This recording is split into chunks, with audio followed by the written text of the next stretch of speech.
Assalomu alaykum.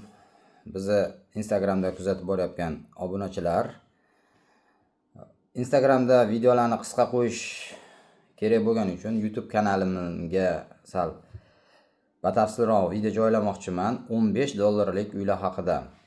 Chunki kommentariyalarda o'zingizlar ko'ryapsizlar, har bitta kommentariyaga javob berish kerak. Kommentariyaga mayli-ku, unga javob bersa bo'ladi, lekin soобщениyalar juda ham ko'p. Har bittasiga javob berish uchun juda ham katta vaqt talab qiladi. Xafa bo'lmaysizlar. Shuning uchun video joylaymanda o'shani ssilkasini qoldiraman. O'tib ko'rishingiz mumkin bo'ladi. Belarusiyada $15 uylar haqida video qo'yganimdan keyin juda ham ko'p savollar yog'ilib kelyapti. Bir boshidan qadam qilib hammasini tushuntirib bermoqchiman. O'zi Belarusiyada nimaga uylar $15 dan sotilyapti? Belarusiyada ko'pchilik shaharda yashashga intilgani sababli ko'p qishloqlarda odamlar kamayib ketgan, yoshlar hammasi shaharga ishlagani ketgan, ular ko'proq mana bunaqa IT sistemasida yoki boshqa sferalarda ishlashadi. Shuning uchun qishloqlarda odamlar kamayib ketgan. Faqat qariyalar, pensionerlar qolgan. Ular ham sekin-sekin vaqt o'tib, olamdan o'tgandan keyin ularning uylari qarovsiz bo'lib qoladi. Atroflari o'sib, yomg'ir ko'p yoqqani uchun o'rmonga aylanib, juda ham ko'rimsiz ahvolga kelib qoladi. O'shanda ular o'sha hokimiyat vakillari ularni uyda egalarini topib, ularga zapros jo'natadi. Agar uydan ular отказ qilishsa, ular uni boshqa odamlarga tekinga emas, simvolichески shu $15 ga sotib olishadi. Bu uylarning ichida yaxshilari ham uchraydi. Anchadan birin yotgan o'sha holatini ancha 50-60% yo'qotganlari ham uchraydi. Maqsad o'sha qishloqlardagi hayotni tiklash, odamlarga foydalanish uchun berish. Bu hamma ma'lumotlarni men sizlarga ikkita sayt qo'yib qo'yganman Instagramda. Hozir bu videomning opisaniyasiga ham qo'yib qo'yaman. Bemalol kirib o'sha saytlardan qaysi viloyat, qaysi rayon, qaysi qishloqda o'shanaqa $15 ya'ni 45 belarusskiy rubllik uylar bor. Однобазовый deyshadi. Однобазовый uylar borligini qidirib ko'rishingiz mumkin. Ekranda zapisini qanaqa qilib topishligigacha ko'rsatib Instagramga qo'yganman. Shuning uchun o'sha nimalarni topasiz. Topganingizda o'sha topgan qishlog'ingizni председателini nomeri chiqadi, kontakti chiqadi. O'sha kontaktga telefon qilib, agar siz O'zbekistonda bo'lsangiz, elektron pochtasiga yozib, javob olganingizdan keyin o'zingiz lichna kelib, o'shalar bilan gaplashib, to'g'ridan to'g'ri sotib olinadi. Auksion bo'lsa, auksionga deydi yoki shu прямой kupli-продажа bilan, oldi-sotdi shartnomasi bilan sotishadi. O'zbekistondan turib olish bo'lsa mumkin emas, faqat topish mumkin. Xo'p, endi bu uylarni olganingizdan keyin nima ishlar qilinadi? Uyni masalan sizga yoqdi, sotib oldingiz, sotib olganingizdan keyin ba'zilarida o'sha hamma kommunikatsiyasi qolgan bo'lishi ham mumkin. Ba'zilarida anchadan beri yotgan bo'lsa, o'chirib qo'yilgan bo'lishi mumkin. Men endi buni 100% sizlarga hozir hammasi bor deb yolg'on gapira olmayman. Bir xillarida bo'ladi, bir xillarida bo'lmaydi. Agar hamma kommunikatsiyasi bo'lsa, hech qanaqa ko'p rasxod qilmaysiz. Faqat o'sha uyda olgan joyingizda yer masalasini hal qilasiz, arendaga olasiz. Yerni arendaga olish uchun где-то bir $100 atrofida госпошлинalari bor. O'shalarni to'laysiz. Sizning nomingizga 99 yilga kadastr chiqadi. Uyda ham отдельный hujjati bo'ladi, kadastri, texpasporti, kadastri ularni olasiz. Chunki siz keyinchalik kommunikatsiyalar bilan shug'ullanmoqchi bo'lsangiz, texpasport обязательно kerak bo'ladi. Endi o'zingizga qulay sharoitlarni yaratish maqsadida, endi bu uylar основной yog'ochdan qurilgan uylar. Agar siz unaqa uyda xohlamaydigan bo'lsangiz, keyinchalik uyni buzib tashab, o'rniga o'sha razmerda g'ishtdan 2 etaj qilasizmi, 1 etaj qilasizmi, uy solishingiz mumkin. Bu narsani hech kim taqiqlamaydi, bemalol bu ishlar bilan shug'ullanishingiz mumkin. Endi ko'pchilik gaz haqida so'rashyapti. Gaz Bor joylari ham bor, gazlashgan joylari ham bor, lekin qishloqlarda основной bunaqa uylar ko'proq olis qishloqlarda joylashgan bo'ladi. Unaqa qishloqlarda gaz mashinada tarqatiladi, propan ballonli gaz. Uni ham borib yozilib, o'sha hujjat qilib, ballonni sotib olib, almashtirib ishlatsangiz bo'laveradi. Elektr masalasi, agar elektr uzib qo'yilgan bo'lsa, qayta ulanishga ruxsat olinadi. U где-то shu $800,000 atrofida kursga qarab endi aylanadi. Rasxod qilasiz va sizga o'sha elektr energiyasini qo'yib berishadi. Agar o'sha qishloqda elektr отоплениyaga ruxsat berishsa, u juda ham zo'r. Unga subsidiya berishadi. Arzon narxda elektr отопление qilib olsangiz, umuman pechkaga o'tin yoqish ham shart emas. Chunki ko'pchilik uylarini qishloqlarda pechlarda o'tin yoqib isitishadi yoki parovoy отопление qilib qo'yishgan. O'sha katyol bilan isitiladi. Xo'p, endi yer masalasiga keladigan bo'lsak, o'sha uy joylashgan joyda necha sotik yeri bo'lsa, agar u ikkita uyning o'rtasida joylashgan bo'lsa, shu borini yoki dalaga qarab qo'shilib ketgan bo'lsa, masalan, menga 10 sotik kam, 20, 30, 50 sotik yoki 1 gektar ber desangiz, shu joyda bor bo'lsa, berishadi, u problemasi yo'q. Faqat siz shu yerni yaxshilab qarashingiz kerak, o'tini o'rishingiz kerak, biror narsa ekishingiz kerak. Suv masalasi, suv qishloqlarning hammasida suv bor, bashna turadi, vodonaporniy bashna bo'ladi. Undan suv kelgan, keyin uni mana bunaqa bosib chiqaradigan kolonkalar o'rnatib qo'yishgan ko'chalarga. Agar o'sha ko'pchilik qariyalar shu ko'chadagi kolonkani bosishadi, shundan suv tashib ichishadi. Kommunikatsiya qilmoqchi bo'lsangiz, ruxsat olasiz vodokanaldan, qazib suvni uyingizga olib kirib, uyda xohlagan issiq suv, sovuq suv, boyler qo'yasizmi, nima ish qilsangiz qilishingiz mumkin.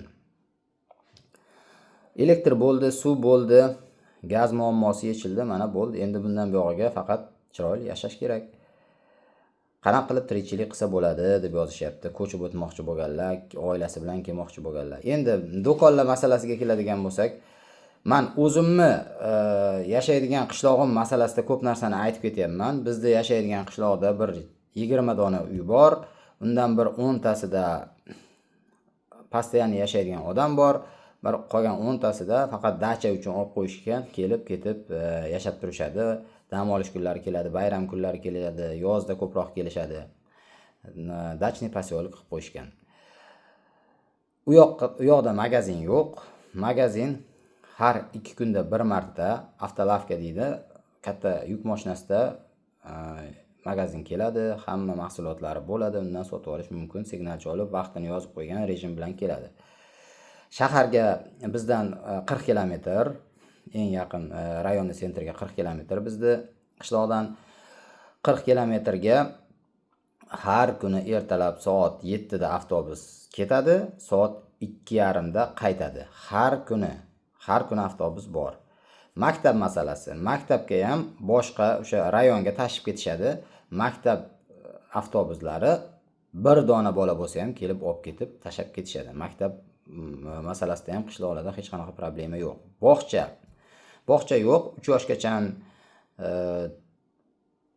o'zingiz bilan tursa, 3 yoshdan keyin o'sha bog'chaga ham menimcha gaplashsa bo'lsa kerak, o'sha maktabga boradigan avtobusda yoki bilmadim yana qanaqadir yo'lini topsa bo'lsa kerak. Menda unaqa holat bo'lmagani uchun uni bilmayman. Xo'p, endi ishlar masalasi bo'yiga ishlar masalasida bo'ladigan bo'lsa, endi u qishloqlarda hech qanaqa tashkilot yo'q. Maktablar bo'lgan bo'lsa ham ular tugatilib ketgan, chunki odam kamligidan. Shuning uchun faqat shaharga borib ishlash mumkin yoki o'sha qishloqlarning atrofida kolxozlar bo'lsa, o'sha kolxozlarda fermasida traktorist, mashinist yo qanaqa sog'uvchi, xullas fermada qanaqa ish bo'lsa, bo'sh o'rin bo'lsa, o'sha ishlarda ishlash mumkin. Oylik maoshlari Belarusda eng kam oylik ish haqi 890 Belarus rubl atrofida, bizda O'zbekistonga dollarga hisoblaylik, $300 atrofida. Eng kam ish haqi. Lekin haqiqiy ishlar baribir 500, 600, 1000 shunaqa dollarda summalarga to'g'ri keladi.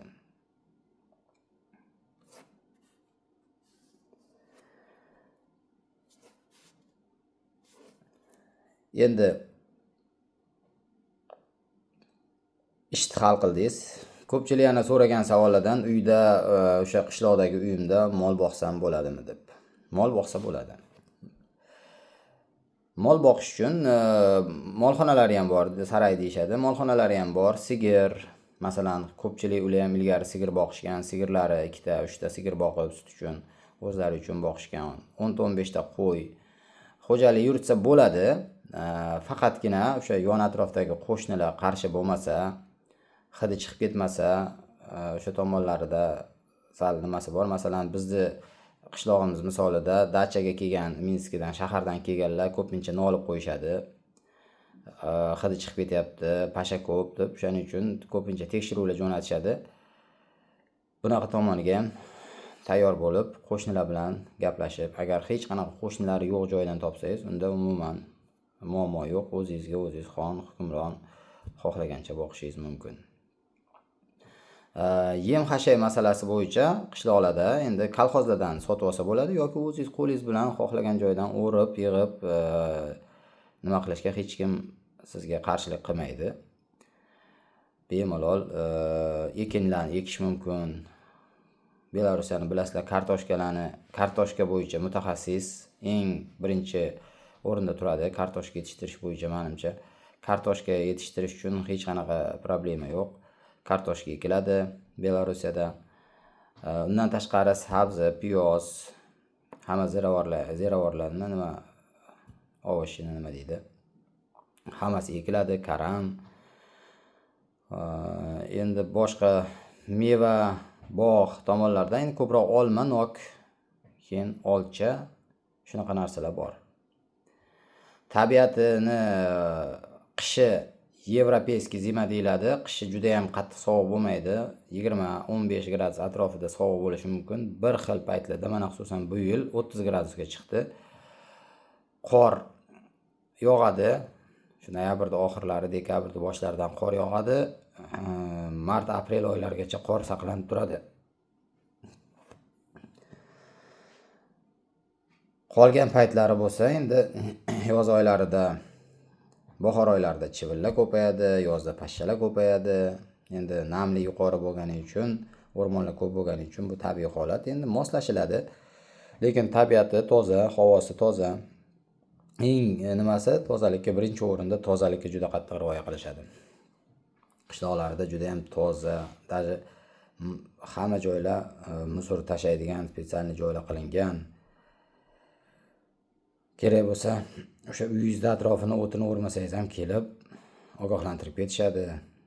O'rib qo'ygan, chiroyli qilib qo'ygan deb, agar bir ikki marta ogohlantirganda qilmasangiz, даже shtraf qilishadi. Xullas, mana shunaqa odamlarning muomalalari haqida gapiradigan bo'lsak, odamlari juda ham xushmuomala, kelishimli. Bunaqa hech kimni yakkalab, natsistlik qilib, boshqa bir narsalarni qilish yo'q. Hammasi zo'r. Hammasi bilan kelishib, ularda qanaqa hunari bo'lsa, ular yordam beradi, bizda nima bo'lsa yordam beramiz. Kelishib ishlasa bo'ladi, lekin chiqadi ichidan ham baribir shunaqa guruch kurmaysiz bo'lmaydigandek unaqalar ham chiqadi. Endi kelishib ishlasa bo'ladi. Endi xullas unaqa yomon emas odamlari. Masalan, organ xodimlari ham juda zo'r. Sizni faqat qonunlarni to'g'ri o'rganib, to'g'ri ishlashga da'vat qilishadi. Har doim kelib biror narsani noto'g'ri qilgan bo'lsangiz tekshirib, monitoring qilishadi-da. Mana deb sizga yozib ko'rsatma berib ketishadi. Mana shularni bir oy ichida to'g'rilab qo'ygin deyshib, o'rgatishga harakat qilishadi. Sirasi jarimaga tortishmaydi. Keyin agar o'shanda ham to'g'ri qilmasdan be'tibor bo'lsangiz, keyin o'shanda jarima qo'llashadi. Shunaqa gaplar. Belarusiyada yashamoqchi bo'lganlar $15 uyni olib, mana qanaqa qilib qilishdi aytib o'tdim. Agar unaqa narsa bilan shug'ullanmayman desangiz, $10,000 atrofida ham qishloqlardan tayyor hujjatlari bilan uylarni sotib olish mumkin. Kommunikatsiyalari bo'ladi, hamma narsasi bo'ladi. Qayerdadir $5,000 ga ham sotib olish mumkin, qayerdadir $20,000 ga ham sotib olish mumkin. Endi uyda qanaqa holatlariga qaraladi, ularda ham yaxshi uylar bo'ladi. Shuning uchun Belarusga kelib, mana shu toza havoda nafas olib biznes bilan shug'ullanaman desangiz bo'ladi. Endi Belarusga kelgan odam biznes bilan shug'ullanish kerak. Belarus biznes uchun juda ham ochiq davlat, faqat qonunlarga rioya qilib, soliqlarni to'lab ishlash mumkin. Keyingi videolarda yana sizlarga nimalar qiziq bo'lsa, kommentariyaga yozib qoldirib, podpiska bosib, videolarimizni tarqatib qo'ysanglar, ko'pchilikka manfaatli bo'ladi. Yana qanaqa savollar sizlarni qiziqtirgani haqida ko'proq yozsanglar bilib olamiz. Qanaqa videolar chiqarish kerakligini, nimalar qiziqligini borib joylardan olib bo'lsa ham ko'rsatamiz. Hammalarga rahmat. Biz sizlar uchun xizmatdamiz.